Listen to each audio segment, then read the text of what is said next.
Okay, I think we might kick off.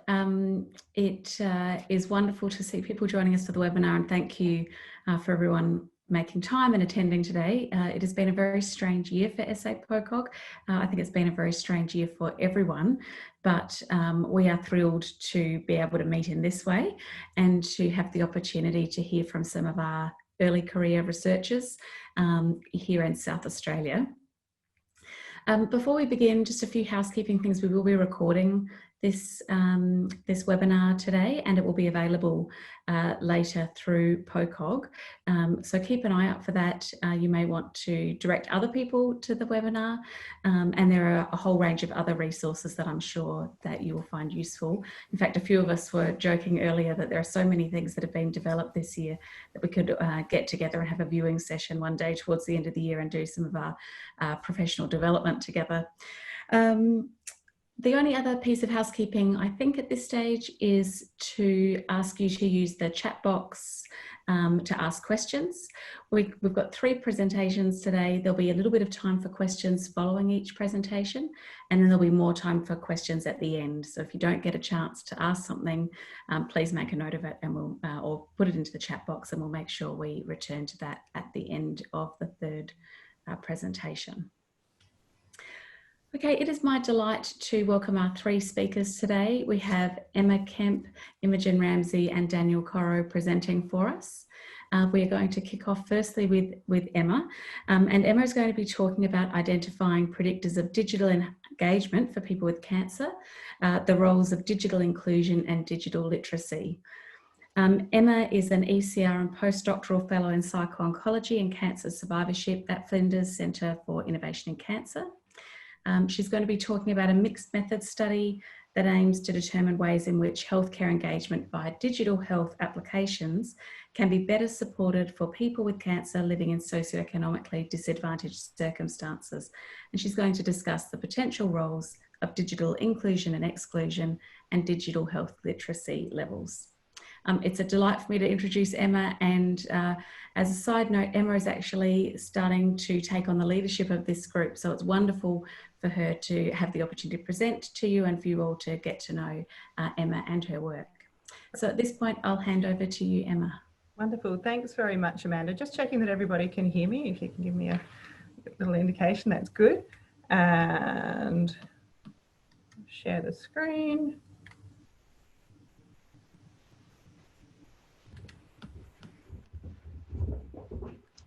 And get going from here. So can everybody see that presentation? Is that working out all right? Brilliant.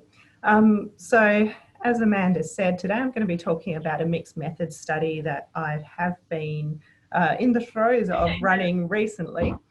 And it's about identifying predictors of digital engagement or digital health engagement for people with cancer who are living with socioeconomic disadvantage. And before beginning, I would just like to acknowledge, in the spirit of reconciliation, the traditional custodians of country throughout Australia, since this is a webinar with people potentially attending from across Australia, and their connections to land, sea and community, and like to pay respect to their elders past and present, and extend that respect to all Aboriginal and Torres Strait Islander people today. So we're all quite familiar, and this webinar is just one example of the rise of digital health in the wake of the recent pandemic. And I think this is a theme that we've been hearing again and again recently. So just one example, for example, this editorial has been pointing out, how much easier it's becoming to use digital health in the wake of this pandemic, because there's been such a shift towards the use of telemedicine, particularly including seeing patients face-to-face, but through a telemedicine platform. So that's, I guess, just one example of digital health.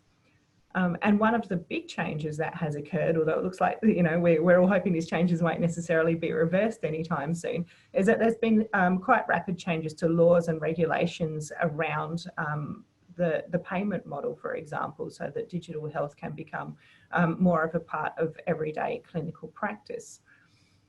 In cancer care, I think a lot of people in PoCoG are already aware of the benefits that digital health can potentially offer. So, for example, this includes things like having care informed by real-life data through the collection and monitoring of patient-reported outcomes, helping people with self-management and health behaviour modification through digital health platforms. But what people may not always realise is that digital health technology may help to address inequities in cancer outcomes that are experienced by people living with socioeconomic disadvantage. And this is really important because compared with other population groups, people living with socioeconomic disadvantage experience poorer health outcomes in general, but this includes excess rates of cancer and poorer cancer outcomes. So the potential of anything that can perhaps help to narrow that gap for people who are living with socioeconomic disadvantage is really important.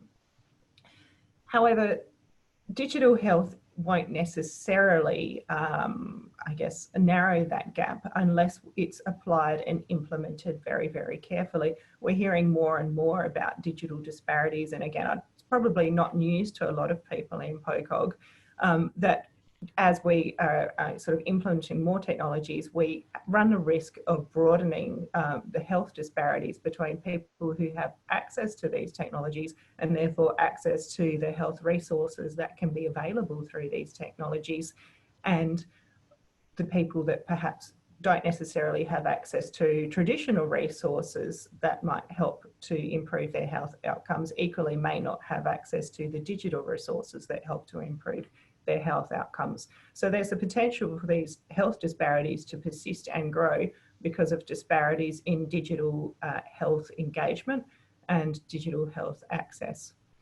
So this brings us to the concept of digital inclusion, which is about the access, affordability, usage skills and relevance of digital technologies to individuals or groups. And recent reports have found that there's low digital inclusion experienced in Australia by people who are living with socioeconomic disadvantage, and also that digital inclusion is lower in those with low general literacy and those with low digital literacy, which obviously makes a lot of sense. So what this means is that digital health could exacerbate health inequalities if people who are living with socioeconomic disadvantage aren't provided with ways to be able to access digital health resources effectively, or alternatively, if they can access it, but it still doesn't meet their needs. And this is very closely related to the concept of digital health literacy, or as it's otherwise being termed, e-health literacy. And this has been broadly defined more recently as including capabilities and resources required for individuals to use and benefit from digital health resources. So what this means is that if we're going to be implementing digital health more and more in cancer care, and we're expecting it to help people, we really have to do this right if it's going to make a useful difference and avoid leaving people who are living with socioeconomic disadvantage further behind.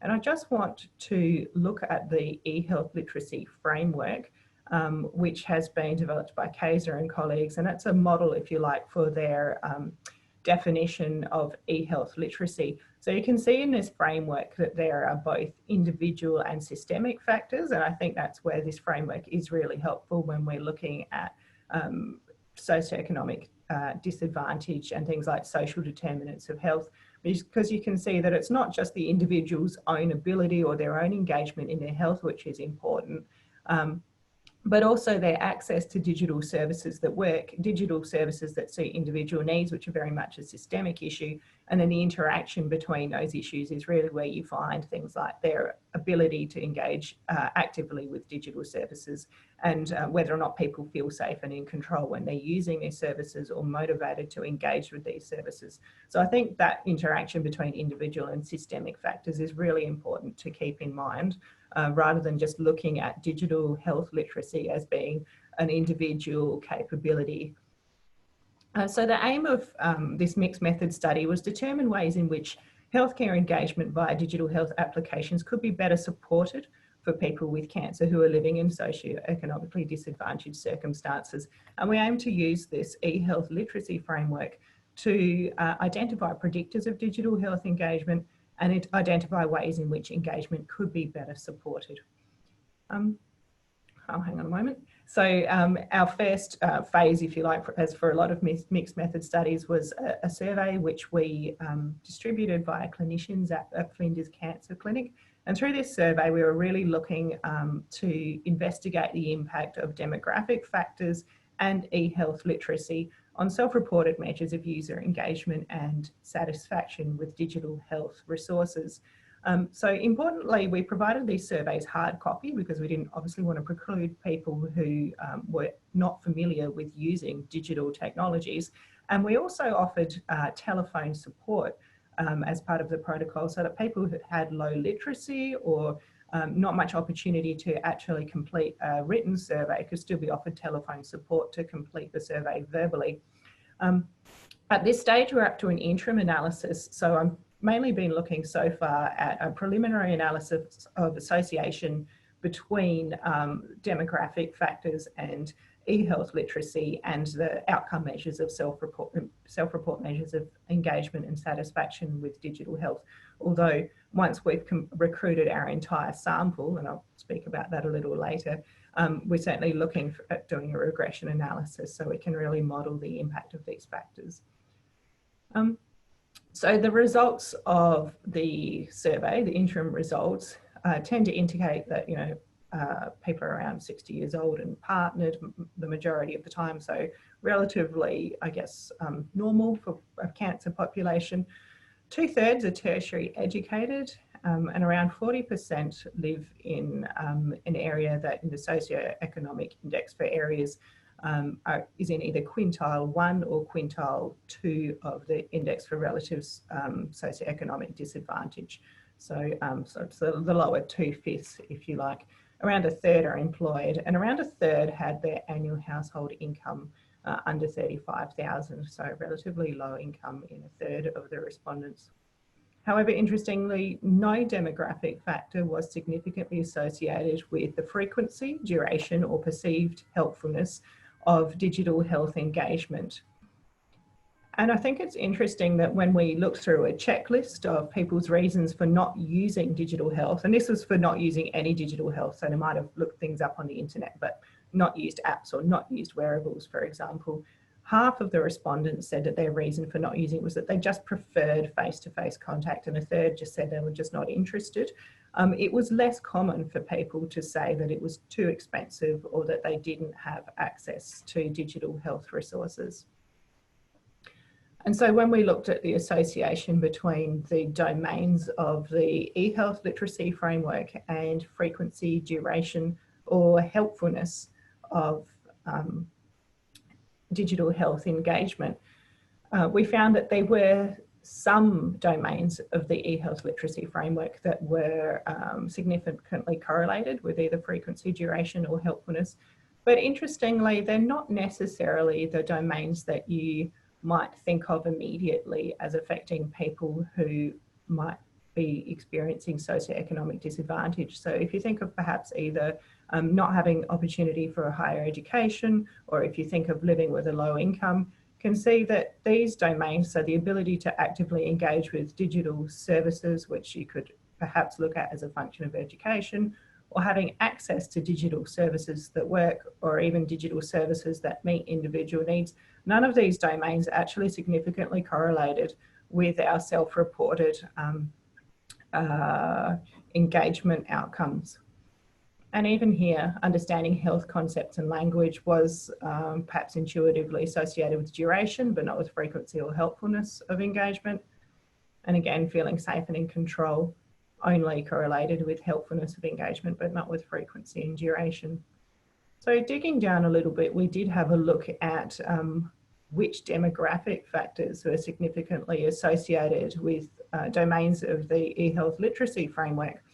And again, here I'm only showing the demographic factors for which we found some significant correlation. You can see here that age, interestingly, was correlated with rating having digital services that suited individual needs. So the older the respondent was, the more likely they were to say that they had access to digital services that met their individual needs. Interestingly, being male was the most frequent demographic factor that was most frequently significantly correlated with any of the e-health literacy framework domains. Having a partner was significantly associated with using technology to process health information and with motivation. And I think that probably speaks to some of the broader research on having social support and being engaged in one's own healthcare. The only factor that you could say really had a lot to do with socioeconomic advantage or disadvantage was education. But again, this correlation really wasn't intuitive at all. Or sorry, it was a difference between groups. We were looking at the only significant difference between groups was between those who'd only completed a primary school education and those who'd completed some high school but not year 12, and the people who'd only completed primary school were more motivated to engage with digital services. So it really didn't intuitively make a lot of sense with regard to the impact of socioeconomic factors on digital health engagement or digital health literacy. So it looks from the survey results so far as though there's not a lot going on with regard to socioeconomic disadvantage and either digital health literacy or digital health engagement. However, we've just begun recruiting for our qualitative interviews, which are phase 2 of this study. And what we are trying to do is recruit those participants that are indicated in their phase 1 survey as having the potential to be likely to be living with socioeconomic disadvantage. So trying to focus on those participants who indicate that they're living with a lower income, underemployment or unemployment, or having had a lower level of education. And although the data collection is ongoing, I'd just like to leave you with this quote from one of our participants who did have a tertiary education but was living with a low income. And I asked her whether or not she had access to anything like an iPad. And as you can see, she said, no, I can't afford it. We're both on pensions. My husband's on an age pension and we just don't have the cash to fling around. And she really thought that, you know, updating her phone, which she admitted was very old and didn't really do anything, or doing something like buying an iPad was just ridiculous. She said, you know, they had other priorities. They received some sort of an income supplement to do with COVID, I think, and they spent the money on new tyres and a blind for the back room because that's what they really needed.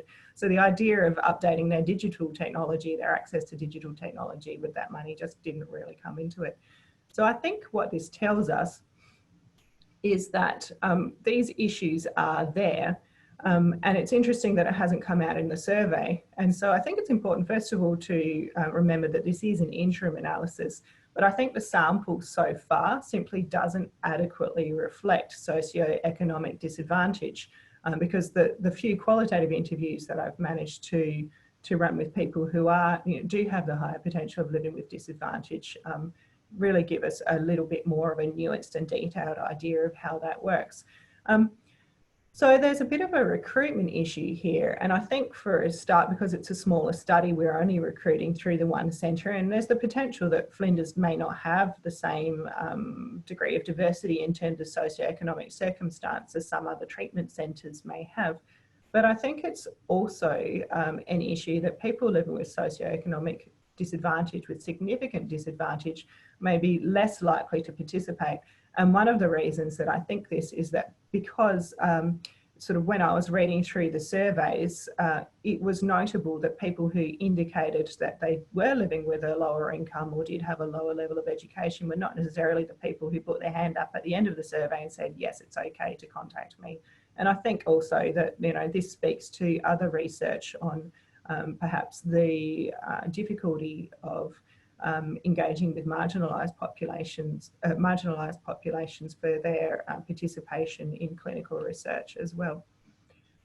So I guess the take-home message from this presentation really is a little bit of a consideration around the difficulty in recruiting those who are digitally excluded or those who are living with high levels of socioeconomic disadvantage, who are not necessarily always the same people, but I think we have to consider the potential for the scope that both of those demographics may be difficult to recruit to participate in this kind of research.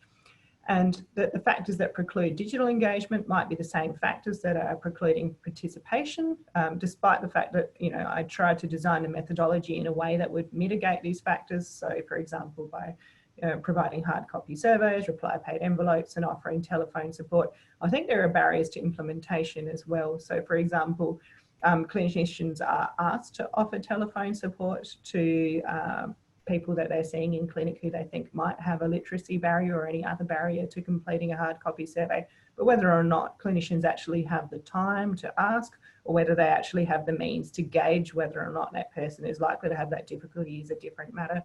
But I think we also need to acknowledge the fact that we're not just talking about a literacy problem or a capability problem with respect to being able to complete a survey, but I think people living with socioeconomic disadvantage are often living under quite stressful circumstances. So the idea of, asking somebody, and can you please also complete this survey, or they may take the survey and never return it because they don't have the opportunity or the headspace to be able to complete it and return it. So I think really we need to keep those issues in mind as well.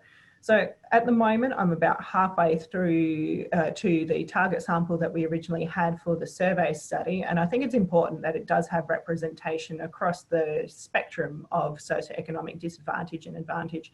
But it's quite clear to me that we need to change our recruitment practices so that we are better able to have representation of people living with higher levels of socioeconomic disadvantage in our samples, so that we can really investigate what we want to investigate. And as with respect to how that can be done, that's actually something that I wanted to throw back to the audience with respect to experiences and suggestions of how to engage with people who have the potential to be living with disadvantage and who have the potential to have quite low general or digital literacy. I just want to acknowledge my investigator team and funding. Thank you. Thank you, Emma. That was a fantastic presentation and such important work in terms of making sure that what we do is accessible to all people. Are there any questions? We have time for one or two questions if people would like to type that into the chat box. So if you've got a question, pop it there. Emma, you anticipated what I was going to ask you and threw it back over to the audience. Yes. So perhaps if people have suggestions about ways of recruiting or accessing that population, you could also indicate those in the chat box. We can have a broader discussion later. I guess one of the things I'm really interested in your thoughts on, I think clearly this is a really hard population to reach, and it's really important that we do understand their needs and how we can make our interventions accessible. On the other hand, I think particularly at the moment, we've had so much emphasis on the online world as a way of connecting. Is there information on how many people don't have access to either online information, either through phone, computer, or other devices? I know when we sort of present on Finding My Way intervention, we usually sort of cite levels of internet access in the Australian population, and it keeps going up and up. And I think it's somewhere in the vicinity of 90% or more. But what I find interesting with those sorts of figures is that, it doesn't necessarily tell you how easy it is for those people to access the internet. So people might have access at a library or at a friend's house, or they might have unreliable access. And those things are all things that can still preclude people really from participating in digital health interventions, or stop them from really having decent access to digital health resources. If you're having to book into a 15-minute session at the library and you're not feeling very well, then that's unlikely to be a very useful kind of access if you're trying to do an hour session of an online psychological intervention. So as far as the figures that have useful access, for example, the lady that I quoted from the interview, she had computer access at home, but it was incredibly slow. It wasn't very reliable. And she's saying, I need to update my computer, and I don't have a decent phone, and I don't have an iPad. So, she probably counts as someone who has internet access, but with regard to it being actually useful for her to engage with digital health resources, that's another matter. Okay, great. Thank you for that. So we need not only to ask about whether people have access, but what the ease of access is and the quality of that access. Yes, as Yeah. well. Okay, are there any other questions? I can't see anything in the chat box. Okay. If people have thoughts that occur to them throughout the rest of today's webinar, then please put them there. We will catch up on those later. I will move to introduce then our second speaker for today, Imogen Ramsey. Imogen is going to talk about developing a core set of patient-reported outcomes for cancer survivorship, and she'll talk about a consensus study that she's conducted as part of her PhD research. Imogen recently completed her PhD research at the Rosemary Bryant AO Research Centre at UniSA. Her research focuses on understanding the physical, psychological, and social consequences of cancer and how they are quantified using patient-reported outcomes. To standardise and inform the assessment of health-related quality of life for cancer research and policy, Imogen conducted a multi-stage study to obtain consensus on core cancer survivorship outcomes. I know personally this has been a really exciting and comprehensive body of research that Imogen has been involved with, so I'm really looking forward to hearing from you today, Imogen. Over to you. Thank you. Hang on, I'll just share.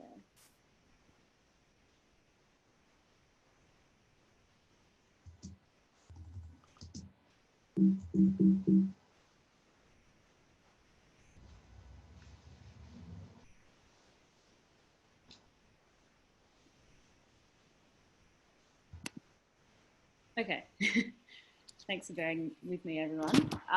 So today I'm going to be presenting on part of my PhD research, which was developing a core outcome set for cancer survivorship. So I just want to acknowledge my supervisors, Marion Eckert, Nadia Corsini, Amanda Hutchinson, Julie Marker, and Lonica van der Polfrans. So my research area is cancer survivorship, which you're probably all very familiar with. A cancer survivor is generally considered anyone with a diagnosis of cancer from that time of diagnosis throughout the remainder of life. And cancer survivorship research recognises that cancer survivors face challenges that are distinct from the type of problems people experience when they're going through cancer treatment.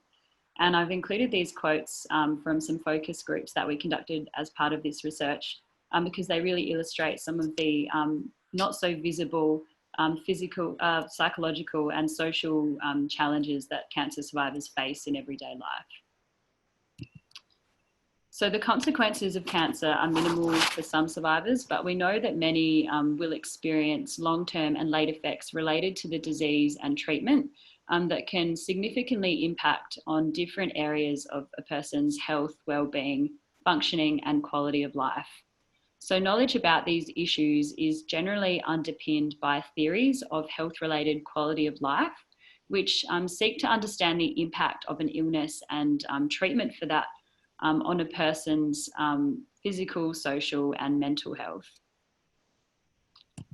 So because these constructs are subjective, the best way to assess them is through self-report. So patient-reported outcomes are outcomes that are directly reported by an individual, usually by patient-reported outcome measures, which are structured and validated questionnaires. And they seek to understand the impact of a medical condition and its treatment on a person's symptoms, functioning and quality of life. So patient-reported outcomes are really important for understanding the burden and impact of cancer on people's lives. They can come in lots of different formats, so they might be generic or specific, unidimensional or multidimensional, or they could be grounded in theories of psychometric science or economic evaluation in healthcare. So at the individual level, patient-reported outcomes are used sort of as tools in clinical encounters to facilitate communication, decision-making, and sort of to help participants raise concerns with clinicians and identify issues. At the service level, patient-reported outcomes can be used for quality monitoring and improvement purposes. So this is to sort of determine best practice, look at the relative benefits and harms of different treatments and interventions, to examine variations in outcomes and costs, and to drive quality improvement. And at a population level, patient-reported outcomes can be used to look at trends across a population in health. So this can inform policy and improving quality, safety and efficiency at a system level. So as the popularity of patient-reported outcomes has increased in research, there's also been recognition of a number of challenges with using patient-reported outcome measures. So firstly, one key issue is that outcomes chosen are not always meaningful, relevant or appropriate. So it is an ethical responsibility of researchers to consider why they're collecting this type of information from patients and what it's actually being used for. Secondly, because so many patient-reported outcome measures like quality of life tools are multidimensional, it can be difficult to determine in studies if all outcomes assessed were reported or only those that were significant. So this can increase the likelihood of outcome selection and reporting bias. And finally, because there are so many different measures that have been developed across different fields and they have different scales, terminology and content, it can be really difficult to compare and synthesize data collected using different patient-reported outcome measures. So lack of standardization is a key issue in the field as well. So one solution to these problems is the adoption of core outcome sets, which are a recommended set of outcomes agreed on by experts, prescribing what outcomes should be collected and reported on as a minimum in research on a particular health condition. So providing consensus-driven recommendations that are typically agreed on by consumers and clinicians, core outcome sets can improve the quality, efficiency and comparability of research. So some of my supervisors and I determined the need for a core outcome set in cancer survivorship in this systematic review that we conducted, which looked at registries that had been established to collect patient-reported outcomes at a population level from cancer survivors. So we identified 7 different cancer registries and they all used a variety of different outcome measures to assess the quality of life of cancer survivors. So this meant that the data that they were collecting was not really comparable, and furthermore, there often wasn't justification for why particular outcomes and particular measures had been chosen. So a recommendation from this review was that there should be a core set of outcomes to inform research in this area, recommending what the key issues are in cancer survivorship. So this led to the aim of this project, which was to identify a core set of patient-reported outcomes for assessing cancer survivorship concerns at a population level. So before we commenced this study, we conducted a systematic review to look at what core outcome sets had already been developed in cancer and that contained patient-reported outcomes. So we identified 17 core outcome sets. And they were typically specific to a cancer type or a treatment type and developed for use in clinical trials and to assess mainly acute problems. So the findings from our review strengthened the need for a core set of outcomes relevant across cancers, more specific to long-term survivorship concerns, and that could be applied at a population level. So the 2 reviews that I just mentioned really informed the scope and the methodology for this project. And this is what the study looked like. So the first phase involved identifying all outcomes relevant to cancer survivorship. The second phase involved reaching consensus on the core outcomes. And the third phase, which is still to be completed, will involve selecting appropriate instruments for assessment of the core outcome domains. So in phase 1, we identified a comprehensive list of outcomes relevant to cancer survivorship via 2 processes.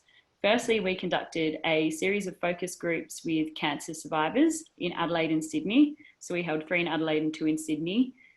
40 people participated in total, and they ranged in age from 25 to 75 and represented a diverse range of cancers. The discussions focused on people's experience of experiences of cancer and its impact on their physical health, ability to work, mental health, and social life as well.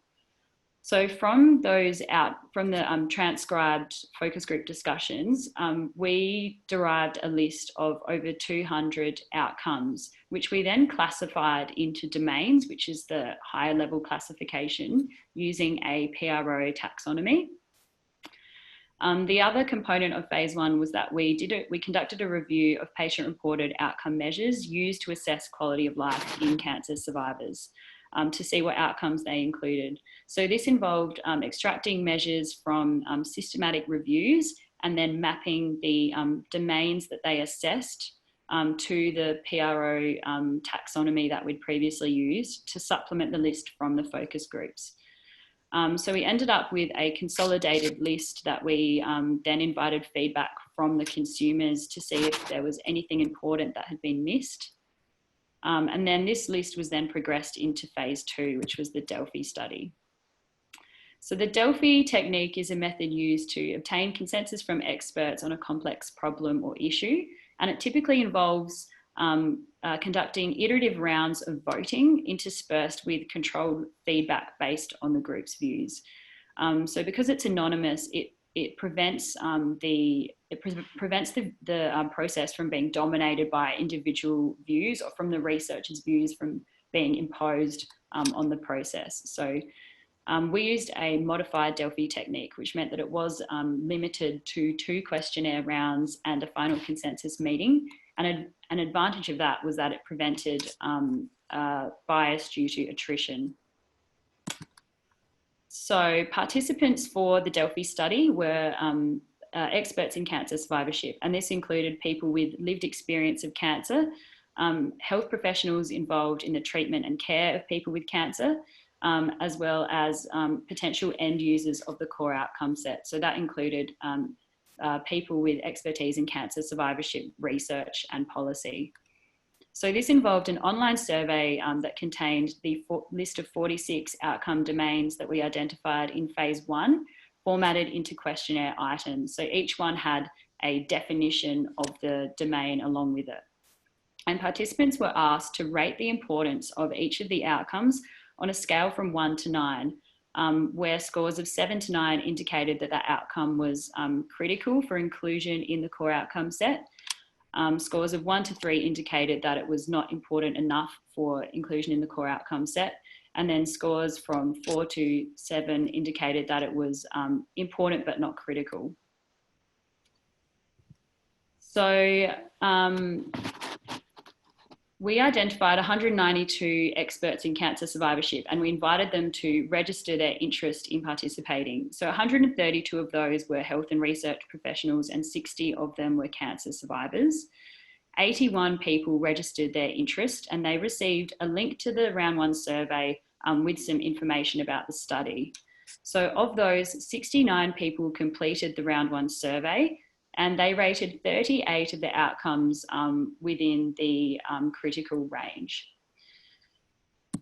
So in round 2, I'm just going back, everyone then received feedback on the round 1 voting, and then they were asked to rescore all of the outcomes. And in addition, there were 7 outcomes that were suggested by people in round 1. So they were also rated in round 2. So 81 people received the link to the round 2 survey and the feedback, and of those 56 people participated, and 15 of the outcomes met or partially met the consensus criteria. So the consensus criteria, which was predetermined, was that an outcome after round 2 had to be rated within the critical range by 70% or more of participants, and within the not important range by 15% or less of participants, and also have a median equal or greater to 7. So these 15 outcomes were progressed to a consensus meeting, and the purpose of this was to reach final agreement with a subset of experts on what the final core outcomes should be. Actually, I'll just go back. So some of the key considerations in the meeting were that there was conceptual considerations and overlap between the domains, how certain domains would be operationalised and whether there were suitable instruments that could validly assess them, the interpretability to consumers, and also it was considered really important to capture outcomes with an unknown prevalence at the population level, as well as the feasibility for routine population level assessment, and the availability and length of appropriate measures, and finally the inclusion of positive and negative outcomes in survivorship. So the meeting was attended by 12 experts in cancer survivorship who were a subset of the participants, as well as members of the research team. So we had a representation from consumers and the health professions of medical and radiation oncology, clinical psychology, speech pathology, nursing, and pharmacy. So the way the meeting worked, it was facilitated by me, and we went through each of these domains one by one and discussed and voted on their inclusion. And everyone agreed on the inclusion of 14 out of these 15 items. So with the exception of peripheral neuropathy, which was considered perhaps too specific to be included in a core outcome set. The others were all included. However, this was subject to some of the considerations that I just mentioned. So what we actually did was, after the meeting, a few of the outcomes were revised based on some of this feedback, and a revised list was then sent back around to the meeting participants, and then they voted on these final 12 core outcomes. So this is the core outcome set. And there's a bit more information about that process in this paper here. So an interesting finding from this was that there was overlap between our core outcome set and a core set of symptoms developed by the National Cancer Institute to measure in cancer trials on the domains of pain, fatigue, depression, anxiety, and cognitive problems. So this really highlights the relevance of those outcomes across cancers in different research settings and also at different stages of survivorship, which was really interesting. In addition, our findings indicated that fear of cancer recurrence, financial toxicity, and coping with cancer were all considered highly important by both patients and clinicians to include.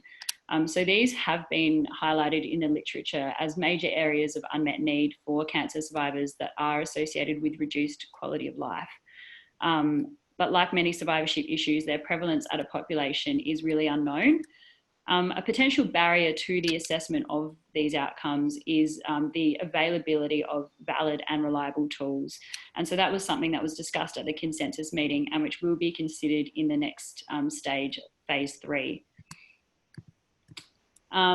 Another interesting thing to note was that the core outcomes in our core outcome set were captured by the survivorship questionnaire that is currently being developed by the EORTC. So that's currently under development, and it does contain 111 items. So it's a very comprehensive assessment, whereas the core outcome set represents a much sort of leaner set of minimal outcomes. But it's good to know that there was so much overlap between them.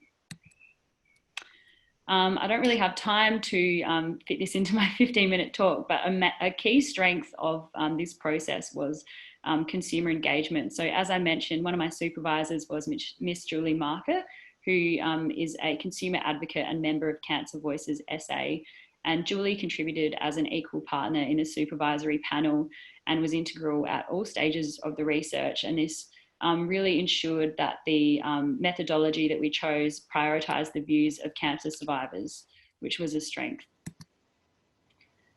So a limitation of this study is that there is no correct way to conduct a Delphi process or to develop a core outcome set. So had we had a different structure for or a different number of rounds, different consensus criteria, or approached it in a different way, we could have had different results. And if you check out my paper, it's got a bit more detail there about some of the limitations and advantages of different aspects of the study design. Secondly, the usefulness of the core outcome set will depend on the availability of appropriate validated prompts to measure the outcomes. So as I mentioned, that's what we're addressing in the next stage of the research, which is phase 3. That's beyond my PhD, which is wrapped up now, but we're going to be commencing that next year. And finally, whether the core outcome set is applicable outside of Australia, because it was developed with Australian experts. However, as other core outcome set studies have raised, it's more useful to think about validating a core outcome set with a particular population and looking at what the similarities are and whether it can be useful than to just disregard it because it might not be exactly the same. So the next stages, as I said, are to identify appropriate measures to assess the core outcome domains. And we also need to look at potential barriers to adoption and the feasibility of population level assessment. We also identified through this process that there were some patient-reported outcomes for which suitable measures weren't really available. So these are areas that require further investigation and instrument development. So in conclusion, we developed a core outcome set to inform assessment of cancer survivorship at a population level. Its adoption may help to resolve issues associated with PRO research and facilitate the consistent inclusion of outcomes that are meaningful to consumers, clinicians, and other important stakeholders. However, further work is required for the benefits of this research to be translated into practice. So that's all from me. Thanks for listening. Fantastic. Thank you, Imogen. It's particularly hard, I know, to comprehensively cover all of the work that you've done in a PhD in a 15-minute time slot. So you've done just a fantastic job there. And there is a question in the chat box. We've probably got time for 1 or 2. So if anybody else has a question, please add it to the chat. But the one that's here, I like how you've identified gaps and set priorities. Just wondering if in your research you've been able to discover the percentage of trials that incorporate PROMs, and if so, whether these percentages vary according to cancer types. Can you see the question in the chat as well there, Imogen? Yeah, I'm sorry, I don't know what the percentage of trials is that have incorporated PROMs, but one thing I noticed from my research was that there is a lot more guidance now on how to include PROMs. They're just becoming so popular as primary and secondary endpoints. So now organisations like ISAQOL have developed recommendations for how to incorporate PROMs in clinical trials and other types of research. So it's definitely a really expanding area, but I unfortunately don't know the percentage, no. Thanks, Imogen. And if there's not another question in the chat, I may be cheeky and ask one of my questions. I'm wondering, obviously, I'm going to assume that we are fortunate enough to have advocated for this, and we've now got patient-reported outcomes routinely being measured in Australia. If that was the case, obviously there can be quite a participant burden, burden on an individual patient or survivor to fill out these measures. How would you summarise, or how would you indicate why it's important for us to be doing this in light of the fact that it can take time and energy and so on? I think that there's a lot of evidence that patient-reported outcomes provide information that can't be captured from other traditional sources. And we've seen the benefits of PRO data being applied at the individual level, the service level, and the population level. So the focus of this research was really on population level data capture and looking overseas at what other countries have done. In the Netherlands, they have a quality of life registry called Profiles, which collects these data from cancer survivors every year following their primary treatment for up to 5 years. And the result of that is they have a very comprehensive population level database, and they've been able to publish over 100 studies with this data, and it's led to changes in clinical practice as well as health policy in the Netherlands, because they're able to look at trends over time and across a population. And really, when you think about the power of that data, when it's all combined, and it's just from people spending, maybe half an hour once a year completing one questionnaire, I think that can have a huge impact. We know in Australia that people are generally quite willing to complete these questionnaires. It's more that there are other barriers. It's not so much the participant burden. Yeah. Fantastic. Thank you, Imogen. Okay, we're now going to move. We've been talking about a whole range of different issues associated with cancer survivorship today. We're going to move from thinking at that population level to some more individual behaviours now as I introduce our third speaker. Daniel Corro is going to talk about the relationship between diet and cognitive function in breast and colorectal cancer survivors. Daniel is a current PhD candidate at the University of South Australia, and his PhD explores the role that diet and nutrition play in cognitive function in breast and colorectal cancer survivors. And he's going to talk about his research to date, which includes published findings from a systematic review, as well as a qualitative study, and the protocol of his current quantitative work. So Daniel's been employing a whole range of different methodologies to address this question. And I have to say, I have to confess to being one of Daniel's supervisors, and it's an absolute joy to have somebody come and say, this is something I'm really interested in, we really need to do more work in this space. And that's exactly what happened with Daniel, and he has really taken this issue and sort of run with it in his PhD. So thank you for joining us today, Daniel, and I will hand over to you. Good afternoon, everyone. Can you hear me okay? Fantastic. All right, I'm just going to share my screen.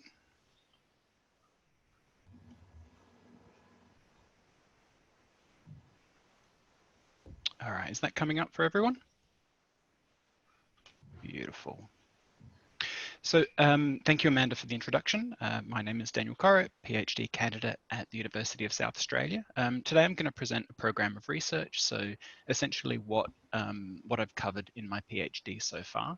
I have to say it is challenging putting all of that into a 15-minute presentation, so in some areas I have had to be quite broad, but I'm more than happy to follow up with certain things, either in the questions afterwards, or feel free to contact me. There's an email address at the end of the presentation.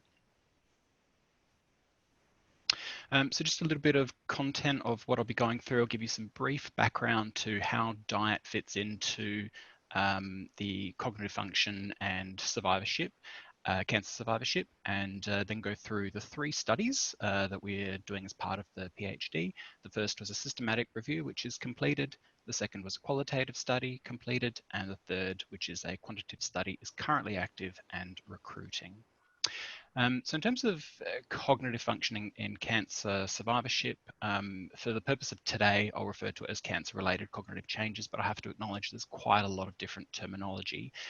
We know that cognition is absolutely crucial to so many aspects of an individual, and particularly those people that have been diagnosed with cancer, quality of life, health, financial domains. It is a core part of being human. The diet and how diet fits in with cancer and survivorship is incredibly complex, and there is no easy way to summarize it, but we do know that diet is related to at least some cancers, the incidence, prognosis, recurrence, and mortality, that they can play a role in those factors or outcomes.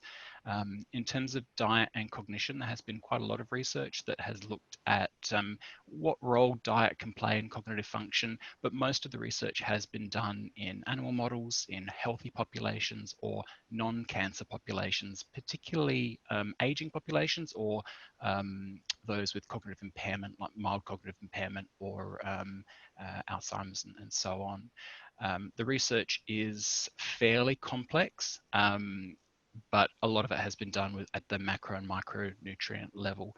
More recently, in the last, say, 10 or 15 years, dietary patterns have taken a bit of a forefront in the research, and particularly things like the Mediterranean diet or the dietary inflammatory index or dietary approaches to stop hypertension, DASH. And there is definitely some evidence that in certain situations, diet can definitely impact cognitive function, usually with, not surprisingly, the healthier diets leaning towards better cognitive function. In terms of diet and cognitive function in cancer survivors, though, this is even more complex. There might be some unique mechanisms and drivers behind the cancer-related cognitive impairment or cancer-related cognitive changes, and we don't really know exactly what is behind CRCC, but it is speculated that at least some of the factors that diet might be related to or may impact could be oxidation or inflammation as possible drivers or underlying issues behind CRCC. But more recently, I think it's well known that mood tends to relate or correlate with at least definitely self-reported cognitive function in cancer survivors. But more recently, more research has been done on mood and changes to the gut microbiome and how they might play a role in cognition in general, but also some studies have been done with cancer survivors.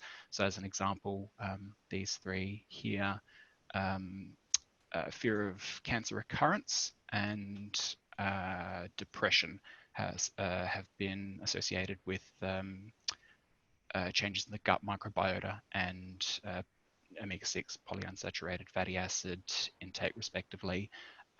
So there's less information about these at the moment, but I think in the next five or 10 years we'll see a lot more. I was really hoping that this would be quite a clear picture to build on. Unfortunately, or possibly fortunately for a PhD, it's always nice to have some levels of complexity. Makes for a really interesting research project.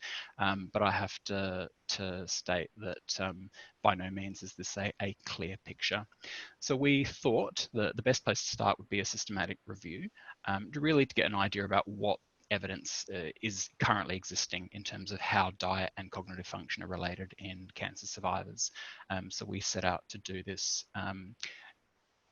Imogen talked a little bit about cancer survivorship definition, and for the purpose of my research project and today, we are looking at those people that have finished primary treatment, and we're defining primary treatment as surgery for cancer, chemotherapy, radiotherapy, and immunotherapy. So broadly, the inclusion criteria for the systematic review was adult onset cancers and not currently engaged in or anticipating to be engaged in a primary treatment use, and we excluded central nervous system cancers. There were just over 4,000 hits in the databases that we searched, which were whittled down to 12 relevant studies. So not a lot. Of the 12 studies, I've just given a snapshot of 3 of them here that reported some element of a objective measure. Not saying that objective measures are better than subjective, but a lot of the research now is tending towards subjective measures, at least in either cognitive function or biomarkers for diet and nutrition. So all 3 of these were done in breast cancer survivors, and the 2 measures of objective cognitive function found a significant association between fruit and vegetable intake with verbal fluency, fruit and fish intake with attentional function, and fruit and vegetable intake with better reaction time. So these associations are higher intake with better function in those domains. In the one study that used a biomarker of nutrition, they found that the breast cancer survivors with low serum carotenoids, so carotenoids are a measure of fruit and vegetable intake, those survivors that had lower fruit and vegetable intake markers had worse self-reported cognitive function than the low and high carotenoid healthy controls. And it's important to acknowledge that of these 12 studies, the vast majority were correlational. I think only one was an experimental design, and they predominantly involved breast cancer survivors, with some colorectal and stomach cancer survivors being present in multiple studies. Overall, the findings were that increased fruit and vegetable intake was positively associated with better cognitive function in cancer survivors, but we do acknowledge the limitations that it's only 12 studies that were included, and they were predominantly correlational. also there was only one study that from memory included healthy control comparisons, and that is definitely something that that needs to be looked at in the future. There was some evidence for fish intake or omega-3 intake having a positive effect on or a positive relationship with cognitive function, but this in many cases were trends, so a little bit grey there. More research is definitely needed, and particularly experimental designs.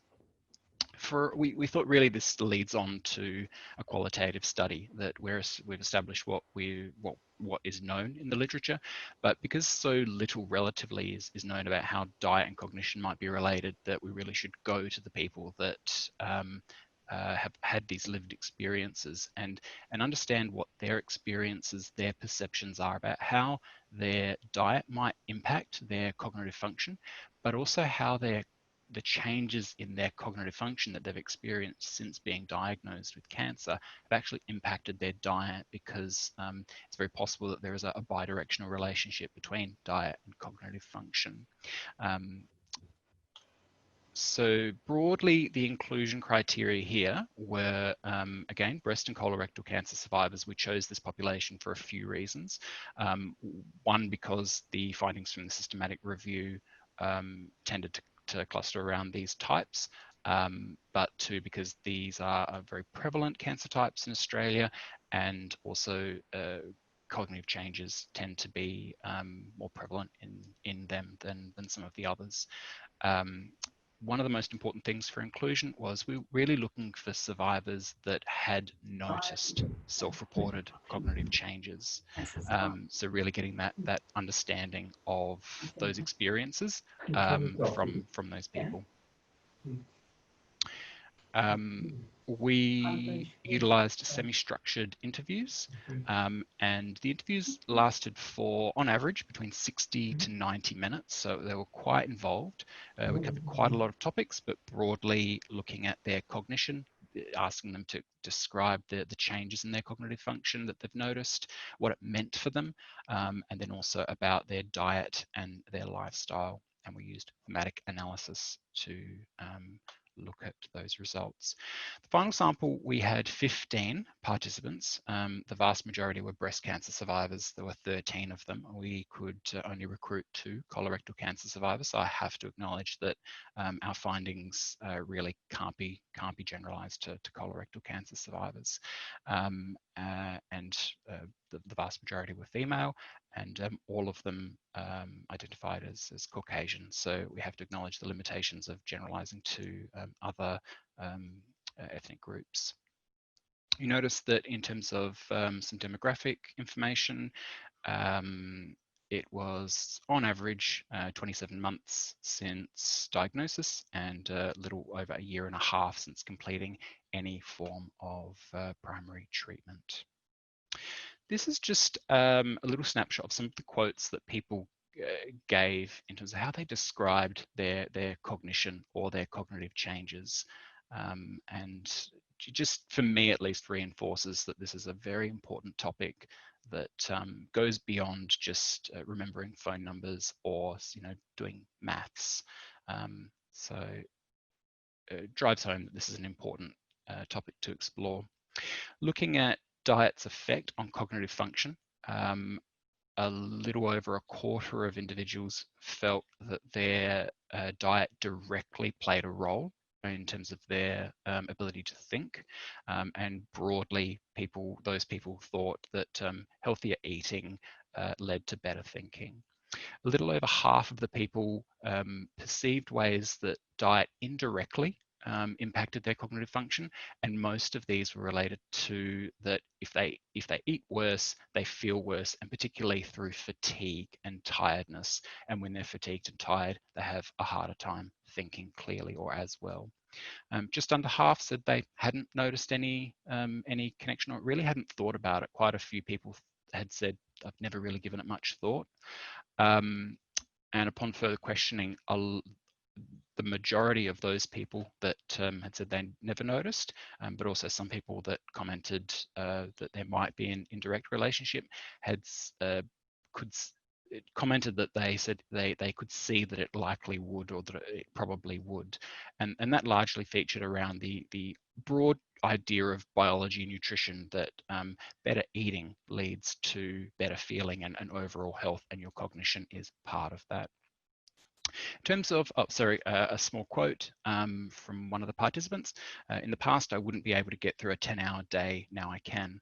I'm tired by the end of the day, but I'm not mentally tired. So eating the right food is obviously helping my mental status in that regard and changing my lifestyle as well. In terms of the reverse, how cognition and their cognitive changes had affected their diet, a little over a quarter found that planning meals was much harder. So the idea of coming up with a plan for the meal, and especially in relation to family and having to juggle and balance designing meals for that others would appreciate and enjoy, shopping and creating lists and forgetting items and coming home and realizing you'd forgotten a key ingredient, so you'd have to adapt what you would make, and also coming up with new and inventive ideas. These were very important for a group of the participants. A third found that cooking, the actual process of cooking itself, had become harder.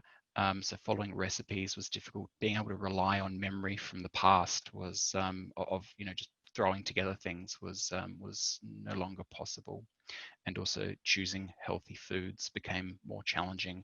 And that included one example of someone saying that they often forgot that they were on a healthy eating diet. They after eating something perhaps not so healthy, they'd realize, oh yeah, that's right, I'm supposed to be eating healthy today. I'm aware of time, so I won't go through these quotes. The findings I just discussed were published in the paper that I linked at the start of this section. There are a whole bunch other findings that we're hoping to put together in another paper that relate to the actual dietary changes that the survivors reported, and particularly the barriers to positive dietary changes and positive eating. This logically led on to the third and current study, which is called Food for Thought. It is a cross-sectional study, and based on the literature review, we're looking at two main research questions. So does the omega-3 index, which is a physiological measure of two omega-3 polyunsaturated fatty acids, EPA and DHA. Does the omega-3 index predict cognitive function in cancer survivors? And does fruit and vegetable intake predict cognitive function? We are once again, for continuity, looking at breast and colorectal cancer survivors in Australia. And while ideally we would have possibly liked to do a longitudinal project, it unfortunately is not feasible given the time constraints of a PhD and also what has been going on this year. So we are doing a single time point cross-sectional. Originally we were doing this in person, but due to COVID-related issues, we've changed the protocol to being almost completely online, and we're framing this as a feasibility study. So we're looking really at a minimum of 40 people to see whether the protocol that we've put together is appropriate for participants, including burden, but also in terms of sending things online and in the post, whether that is a feasible structure and methodology. Our inclusion criteria for the current Food for Thought study, we are once again looking at people that have been diagnosed with a primary breast or bowel cancer in the last 6 months so between 6 months and 5 years ago. And once again, excluding having engaged in primary treatment in the last 3 months, just to allow that time for acute effects of treatment to possibly ease off. This is the participant involvement protocol. So when a participant participates, they will be logging into the REDCap site, which is online. They do a very brief 5-minute assessment, and if that deems them eligible, they continue on to the diet and lifestyle questionnaire, which is a longer questionnaire. It takes about 20 minutes that we use to assess eligibility. If they are eligible, we send them a kit in the mail, and this is for anyone around Australia. This includes an omega-3 finger prick test kit, so just 1 drop of blood from their finger as a biomarker of the omega-3 index. We also include 2 snacks in there so that we, and I'll explain that in a moment, and the login details. On a single online session, so they need to choose a day that is convenient to them, where they start a single online session that goes between 2 and 2.5 hours. We ask them to start between 8 and 10 o'clock in the morning to control for effects of time of day on cognitive function and self-report measures. So during this session, we ask them to be fasting from midnight. They begin with doing their blood sample. They complete a variety of self-report measures, which I'll show in the next slide. This takes about 45 minutes, which is all done online. We then give them this 10-minute break to have their snack break. They can refresh, use the bathroom, but also we send them a specific snack so that we can control nutritionally for their macronutrient intake so that it is consistent across participants. And then they engage in a 45-minute objective cognitive testing session that is web-based using the CanTab platform. We ask them to send back their blood kit to the lab, so the blood sample to the lab, and follow up with some diet summary, or a diet summary report based on their feedback. I'm aware of the time, but briefly, the 3 dietary measures, we're looking at the dried blood spot biomarker, the omega-3 index, the Australian Eating Survey, which gives a lot of information about diet over the last 3 months. We'll particularly be taking the fruit and vegetable intake from that, but we'll have secondary data to explore later on. And we're also doing a self-reported measure of polyunsaturated fatty acid intake, which we can extract the omega-3 intake from that. The psychobehavioral measures we're looking at, I was quite pleased to see that all of these were on Imogen's list.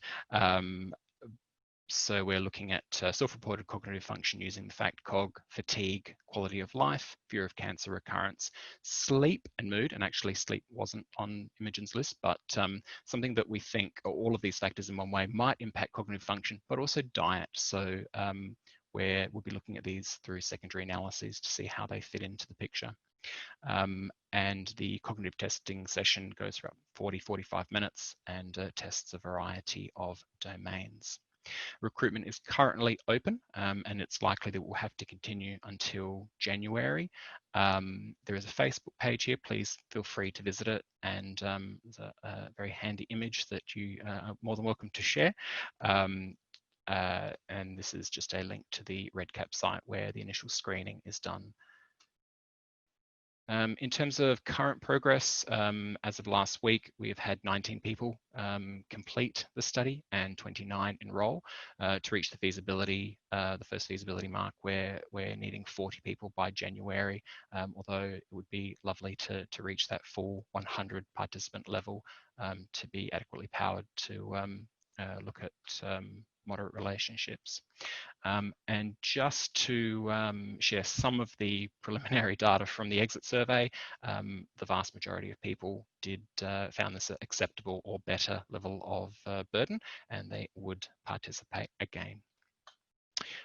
Just the references and full acknowledgement to all the people that have made these studies possible, absolute amazing participants and those that are helping promoting the studies, and a very big thank you to my supervisors, Dr. Amanda Hutchinson, Professor Alison Coates and Professor Siobhan Banks, and all of the members of the Food for Thought team.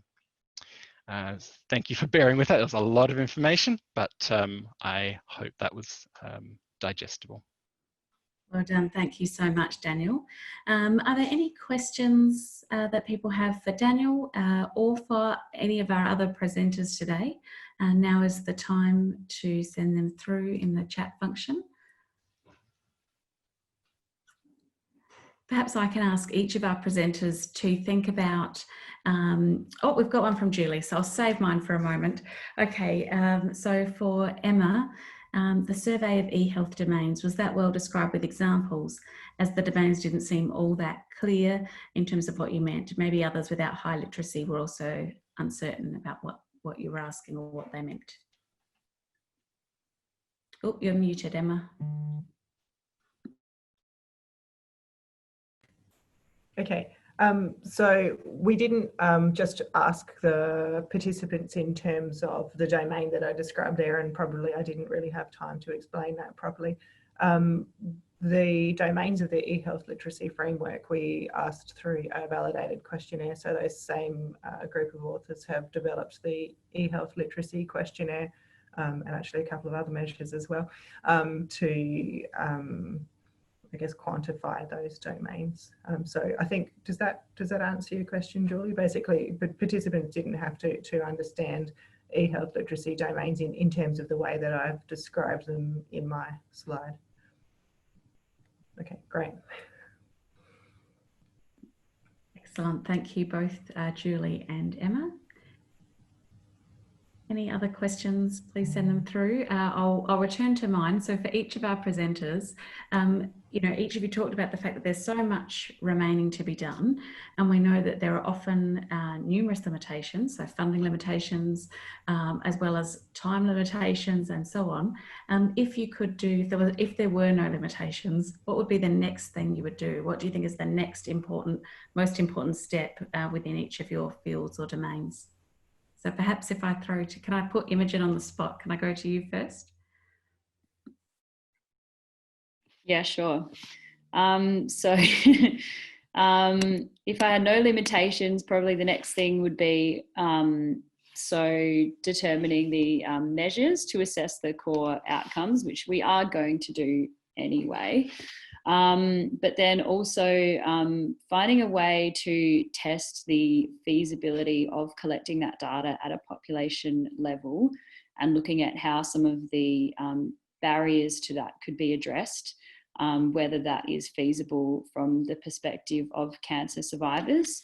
And then I guess establishing a system that would be similar to what they've done in the Netherlands and piloting that. So looking at routinely collecting patient-reported outcomes from cancer survivors across a population to basically obtain an understanding of national trends in cancer survivorship outcomes and their trajectory.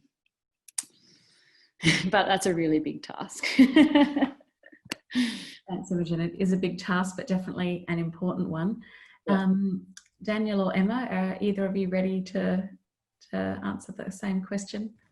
Yeah, I can answer. I think, you know, if I wasn't facing the recruitment barriers that I was, to sort of identify what are the most important factors that are affecting digital health engagement, I would be looking to answer the question of what can we do or provide next in terms of a very simple intervention to help increase that digital health access for people living with socioeconomic disadvantage. So is it providing kiosks where people have access to you know, the actual hardware that they need to be able to do this, or is it providing more relevant resources? Is it paying attention to the level of literacy required to engage with those resources? Is it having better government access to reliable, you know, sort of government funded access to reliable internet? It'd be good to be able to actually really work out what practical steps can be taken that are going to try to meet the need of the highest number of people that are living with that situation. Thanks, Emma. And just out of interest, did this program of research that you're involved with, was this all pre-COVID? Yeah, it was designed pre-COVID, and we looked to start recruiting just about the time that COVID hit. Yep. It just seems to get more and more relevant as this year unfolds. Okay, yeah. I'll finally hand over to Daniel. As much as I think we need to clarify a lot still in the ideal world, an intervention study with healthy controls and cancer survivors or people living with cancer across various cancer types is something I would really love to engage with in the future, and really looking at whether various types of diets, whether it's a dietary inflammatory index or Mediterranean type diet, something like that, whether that can directly improve or change cognitive function. That would be the big ideal for me. Yeah. Fantastic, thank you. If there aren't any other final questions, I've got a bit of background noise here. I apologise, the joys of adapting to the at-home environment. But I just wanted to finally give PoCoG and SA PoCoG a plug. PoCoG really aims to improve outcomes for people affected by cancer by facilitating high quality research and facilitating that connection between researchers, clinicians and consumers. So if you've heard about today, not through the SA PoCoG email list, but by having the details passed on to someone and you're interested in being involved or hearing about future events, please do go to the PoCoG website. You can then sign up to be part of the SA PoCoG group. You do need to become a member, but membership doesn't cost you anything. So please, please look that up. We'd love to, continue these connections. And I just really want to encourage you to do that, and also to thank our three presenters today. I find it so encouraging that we have this great quality research being done by our ECRs here in South Australia, and I think the future is bright for research in this space. So thank you for all that you've done. Thank you to everyone for attending, and please follow up with the PoCoG website there. Thanks, Amanda, for facilitating. My pleasure. Thanks, everyone. Thanks to PoCoG. Thanks, Bonnie. Thank you.